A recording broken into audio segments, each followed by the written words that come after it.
Right, so without further ado, let's start with question 1. So answer all questions, write your answers in the spaces provided. Some questions must be answered with a cross and a box. If you change your mind about an answer, put a line through the box and then mark your new answer with a cross. Question 1 is about the drum part. Question 1.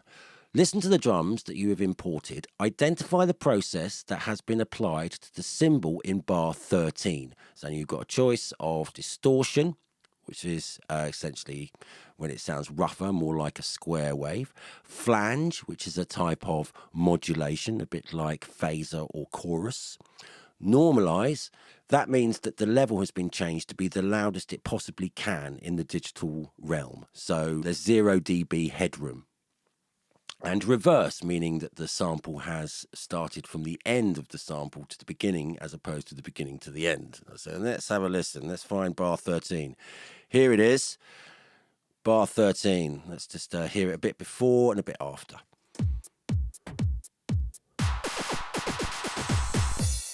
Okay, so let's just zoom in a bit more. So it starts on beat 4 of the bar. And that, I would say, is a reverse cymbal. Shh, that sound. Very simple. 1 mark, just to warm you up. Okay, so question B, 1B. Listen to the bars 14 to 22. Most of the drums have been quantized to 1/16th note rhythm. Identify a bar where the quantizing 1/16th would incorrectly change the rhythm. So 14 to 22, 13, 14 to 22. Right, so there's a big gap. There's obviously going to be nothing there. Just a couple of kick drums, that's all right. Let's put the metronome on. So that's all fine.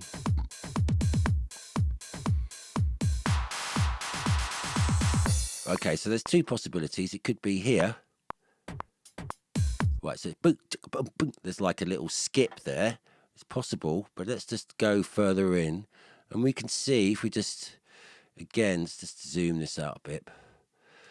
We can pretty much see that the increments are straight, pretty much. So let's have a look at the last bar, 21. Okay, so we can hear there that one of the hi-hats or the snares gets very, very fast, faster than the 16th. Yeah, so that would be a 32. There'd be 32 of those kinds of notes, these ones here. So that wouldn't work with the 16th. So we can safely say that bar 21 would be the bar which would mess up if you put this 1/16th quantize in it. Okay, so draw the drum part for bar 18 in the piano roll editor below. Bar 17 has been completed for you. So here we are, bar 18, and the best way to get this bit right is to try and recreate it using one of the built-in drum machines in Logic. I'm going to use the sampler for this, multi-sampler, because I know the type of sound is a 909, which is one of the things that they use in dance music. So I'll just type here in the browser, up here, 909. You all have it on your systems too, and just use the TR909 kit. Double click it and there it is. Okay, so now I'm going to create a MIDI region by right clicking or control clicking, create MIDI region, and here we are here. Now I know, because all drum machines are the same, that the kick drum will always be on C1. So I'll create a note on C1. There we go, and I can copy that, and I know it's going to be 4 to the floor, which is on every downbeat of the bar, like so. Ooh, like so. So that's the basic thing. Boom, boom. There's a little there. That is one of the toms. Now you've got 3 toms to choose from. I'm going to use the F because that's the first one that comes along. And let's have a... Yeah, we're not worrying about velocity or anything like that. We're just looking at positions so we can put this into the exam paper. I can hear there's an open hat as well. So we just go up here to open hats, which is on B flat, A sharp. Copy that into the offbeat positions, like a disco beat, which you should know about.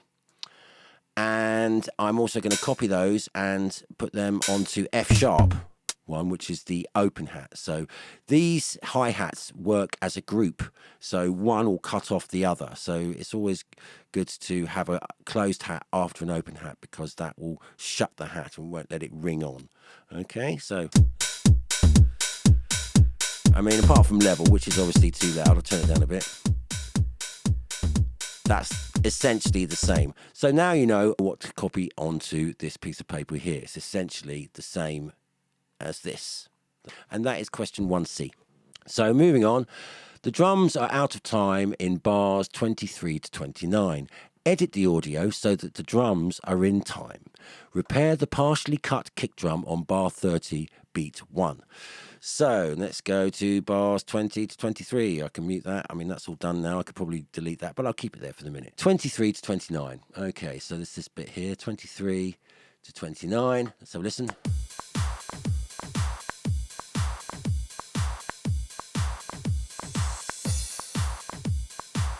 Right. So if you listen to, you can see it. These kick drums should be on the downbeat.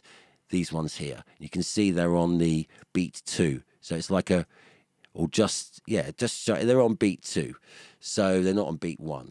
So, and that happens all the way to the end of bar 29. You can see there, and then it's back in time. Well, this kick drum actually, you can see that kick drum's not right either.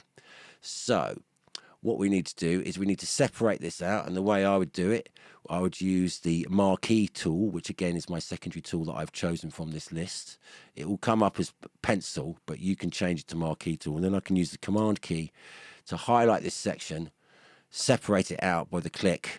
We need to truncate the beginning of this so it starts at the beginning of the beat. So let's just do that.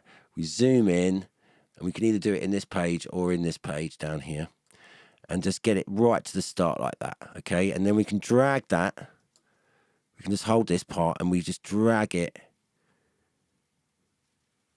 to the beginning of beat 1. Now it can be a bit tight. There we go. You can see in that move regions with automation, the position is 23 1 1 1 1. So that's right.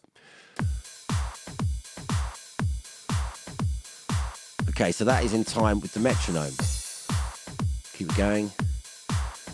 And then there's something broken here at the end. So that kick drum is wrong. That needs to be strengthened out to there, stretched out to there.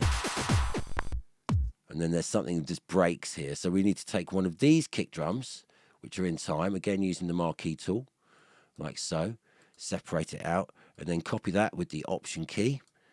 And that should be that. And there we go. I think that pretty much works. Let's just check.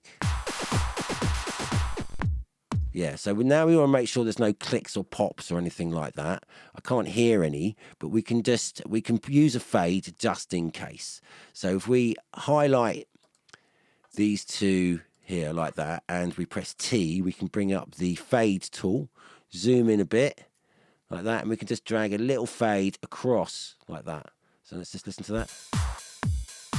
There we go. Take the click off.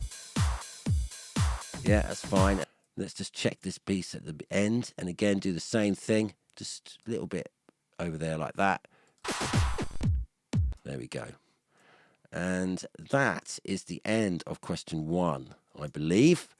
All we need to do now, let's just check the paper, is bounce and export the completed drum part as a single 66 44.1 kilohertz stereo WAV file to your designated folder. Name it Q1, your candidate number. So I'll just highlight that for the moment. Let's just loop around that cycle, and then we press the bounce button down here on the main channel. We're just looking at PCM. We don't want MP3. It needs to be WAV format, 16-bit, 44.1, interleaved. You can do it offline. Take the normalizing off, and it will say OK. And now you need to name it. So I just copy it in like that, Q1. It's going to put it into your bounce folder. So all you need to do is put it in your bounce folder for now, and then move them later when you need to. So bounce that.